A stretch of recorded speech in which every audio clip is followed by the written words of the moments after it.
Sabe o que Deus falou para mim? Jesus falou assim: Luiz, eu coloquei essa mulher na vida dele com um propósito. Através dela, Deus está te ensinando a ser esposo e ser pai. Como assim? Tô entendendo nada. É como se eu visse duas crianças que nasceu do seu ventre, tem o teu sangue, mas não tem o sangue dele. Só que as crianças que nasceu do seu ventre, têm pegado um carinho muito grande por ele. Porque ele tem tampado uma dor que tu sempre diz para Deus: Deus, quando o Senhor me der um marido, me dê alguém que ame primeiro os meus filhos. O quê? Mas essa foi demais. O quê? A filha da rainha. Todas as guerras que você viveu, o pequeno Henri não vai viver. E muito menos o pequeno Pedro vai viver. Eu coloquei ele na sua vida, foi para completar o que estava faltando aí. Eu estou mentindo? Por que não? Oh, Pedro e o Henry, meus filhos, eu sempre pedi, Senhor, me dê uma direção. Tu pediu um marido ou tu pediu um pai? Pai.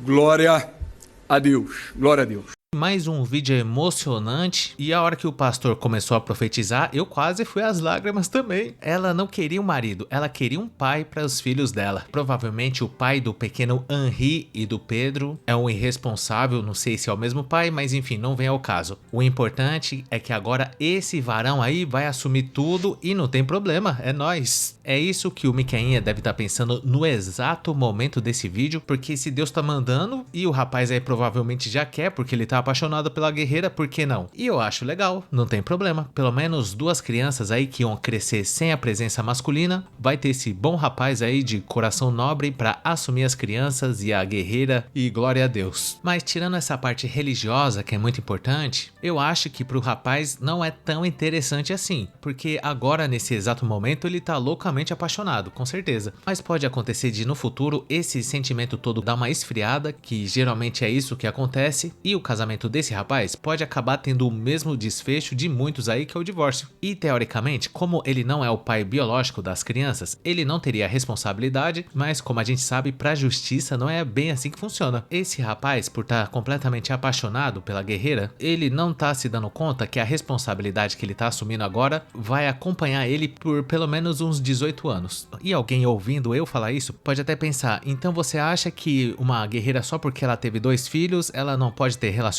com ninguém? Eu acho que ela pode fazer o que ela bem entender. O que não falta são homens que nem ligam pra isso, até porque grande parte das guerreiras hoje em dia tem filho, principalmente de homens irresponsáveis, e eu acho que essa questão da pensão socioafetiva atrapalhou um pouquinho, porque antes já não tava bom, né? Já tem algumas desvantagens em você se relacionar com uma pessoa que já tem filho, e agora que caso não dê certo e você se separe da guerreira, você tem que pagar pensão como se você fosse o pai biológico. Eu acho que isso não ajuda em nada, mas mesmo assim os caras vão, não há motivos para preocupação. Nunca vivemos um tempo onde os caras são tão dependentes emocionalmente assim. Eu tenho um colega, por exemplo, que assumiu uma guerreira que já tinha 2 filhos de pais irresponsáveis, a madame sub-5, braço de merendeira, da barbela roxa ainda, e o cara foi lá e fez mais um filho na guerreira e levou todo mundo pra morar na casa dele, e pra piorar tudo, o cara ainda morava com a mãe dele. Ou seja, esse colega meu se deixou levar pelas emoções. O cara ficou tão cego, não sei o que aconteceu ali no meio do caminho, que ele deixou de enxergar todas as red flags, que mesmo que se a guerreira não tivesse filho já não ia ser nada vantajoso pela questão do VSM, mas pro cara isso não foi problema. E eu acho que não só ele, grande parte dos caras estão nessa de querer fazer uma vista grossa quando ele tá devidamente apaixonado. E se a guerreira tem o VSM mais ou menos, aí a gente até entende. De repente, além disso, o cara tomou um chá da guerreira também. Porventura, esse cara teve poucos relacionamentos na sua vida e ele acha que essa é a prometida, independente de qualquer coisa, se ela tem filho com outros caras ou não. Mas se for igual o caso desse meu conhecido aí, é inexplicável. A madame parece uma tartaruga, senhores. Mas voltando a esse vídeo, eu acho muito benéfico as pessoas que frequentam a igreja, mas eu acho que algumas, dependendo inclusive da denominação e do pastor que tiver lá na frente, eu creio que algumas igrejas igrejas e o discurso e tudo mais é um pouco benevolente demais com as irmãs. Eu acho que isso ocorre porque existe uma certa dinâmica quando as guerreiras resolvem procurar Jesus, que é o seguinte: eu não tô falando que é o caso dessa madame aí, logicamente, né, senhores? Não sabemos qual é o contexto de vida dela, mas em alguns casos tem algumas madames que, quando são jovens e inexperientes, ela tem algumas relações casuais íntimas com alguns caras e ela se arrepende depois. Tem algumas que acabam engravidando e tem vezes até que o genitor é um cria, é um vagabundo que não trabalha. Quando essas guerreiras engravidam desses vagabundos e depois elas ficam sozinhas, geralmente elas se arrependem e passam a buscar Jesus. E muitas resolvem procurar a igreja justamente para poder pedir perdão e se sentir melhor. É o que os especialistas chamam de zerar a quilometragem. Mas mesmo assim eu acho benéfico quando a guerreira procura a igreja e para de ter comportamentos dos quais ela não se orgulha. E um fenômeno que acontece quando a Amy Sol procura uma igreja mais próxima para zerar a quilometragem é que algum eventual irmão solteiro que tiver lá também na seca, louco para ter a sua honrada, a partir do momento que ele vê que tem uma irmãzinha nova frequentando a igreja, imediatamente ele já se interessa por ela, principalmente se tiver um VSM mais ou menos. Ou se não, pode acontecer também da guerreira começar a frequentar a igreja e ela começar a se relacionar com um homem aí qualquer